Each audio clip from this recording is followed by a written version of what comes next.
11 сентябр президенти ҷумҳурии тоҷикистон пешвои миллат муҳтарам Эмомалӣ Раҳмон бо сафари корӣ ва бо мақсади ифтитоҳи як қатор иншооти таъиноти гуногун ва шиносоӣ бо вазъи зиндагии мардум ба ноҳияи Ховалинги вилояти Хатлон ташриф оварданд. Дар фурудгоҳи ноҳияи Ховалинг президенти кишвар муҳтарам Эмомалӣ Раҳмонро раиси вилояти Хатлон Давлаталӣ Саид, роҳбарияти ноҳия, фаъолони ҷомеа, намояндагони касбу кори гуногун бо рӯҳу илҳоми баланди ватандорӣ ва муҳаббату садоқати беандоза истиқбол гирифтанд. Президенти ҷумҳурии Тоҷикистон пешвои миллат муҳтарам Эмомалӣ Раҳмон дар ноҳияи Ховалинг нахуст бинои муассисаи таълимии хусусии гимназияи ба номи Ҷалол Икромиро мавриди баҳрабардорӣ қарор доданд.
иншооти таълимӣ дар доираи таваҷҷуҳу дастгирии пайвастаи сарвари давлат аз рушди соҳибкорӣ аз ҷониби соҳибкори ватандӯст Абдулло Ҳасанов ба истиқболи ҷашни бузурги миллӣ 35-солагии истиқлоли давлатӣ дар ин гӯшаи зебоманзари диёр бунёд гардидааст.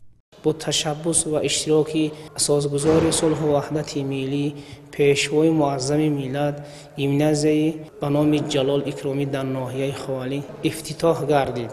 Гимназияи мазкур дар сиясати маорифпарваронаи пешвои муаззами миллат бахшида ба 20-солаи омӯзиш ва рушди фанҳои табиатшиносӣ, дақиқ ва риёзӣ барои солҳои 2020-2040 бунёд гардидааст. омӯзгорон ва мутахассисони баландихтисос аз фанҳои дақиқ ва табиатшиносӣ, фанҳои гуманитарӣ ҷалб карда шудааст. ба президенти кишвар муҳтарам Эмомалӣ Раҳмон иттилоъ доданд ки бинои муассисаи таълимӣ аз 2 ошёна иборат буда барои 456 хонанда пешбинӣ гардидааст. ман миннатдории худро ба асосгузори сулҳу ваҳдати миллӣ пешвои миллат президенти ҷумҳурии Тоҷикистон муҳтарам Эмомалӣ Раҳмон мерасонам ки барои мо хонандагони ноҳияи дурдаст чунин муассисаи барҳаворро ба истифода доданд. моро зарур аст ки дар чунин муассиса бо тамоми шароитҳояш муҳайё хонда дониши худро сайқал диҳем. корҳои сохтмонӣ дар гимназияи мазкур моҳи феврали соли 2025 дар масоҳати умумӣ 4860 метри мураббаъ оғоз гардида, моҳи августи соли равон анҷом ёфтааст. баробари ифтитоҳи гимназияи мазкур 60 мутахассиси маҳаллии соҳаи илму маорифи ноҳияи Ховалинг бо кори доимӣ ва маоши хуб таъмин гардиданд. муассисаи таълимии муосир дорои китобхонаи электронӣ, толори варзишӣ болопӯшида, майдончаи варзишӣ, синфхонаҳои махсуси фаннӣ, ошхона ва биноҳои ёрирасон буда, бо шабакаи мустақили гармидиҳӣ таъмин мебошад. ҳамчунин гимназия дорои 3 озмоишгоҳи фанҳои физика, кимиё ва биология мебошад. китоб устохонаест ки дар он тафаккури насли наврас ташаккул дод мешавад. китоб оинаи шаффофтарин аст. гуноҳро намегӯяд ва илмро тӯҳфа менамояд ва бар биюс мегӯяд: агар хоҳӣ ояндаи худро созӣ, пас бо китоб бош. аз ҳамин лиҳоз ман миннатдории худ ва миннатдории тамоми толибилмони ин муассисаи таълимиро ба асосгузори сулҳу ваҳдати миллӣ, пешвои муаззами миллат, президенти ҷумҳурии Тоҷикистон муҳтарам Эмомалӣ Раҳмон мерасонам ки барои мо хонандагон ва ҷавонони насли наврас чунин шароитҳои ҳамаҷиҳата олиро барои омӯзиш ва илмомӯзӣ қарор додаанд. дар муассисаи таълимие барои омодагӣ ба озмуну олимпиадаҳои ҷумҳуриявӣ ва байналмилалӣ 12 маҳфили фаннӣ ба роҳ монда шудааст.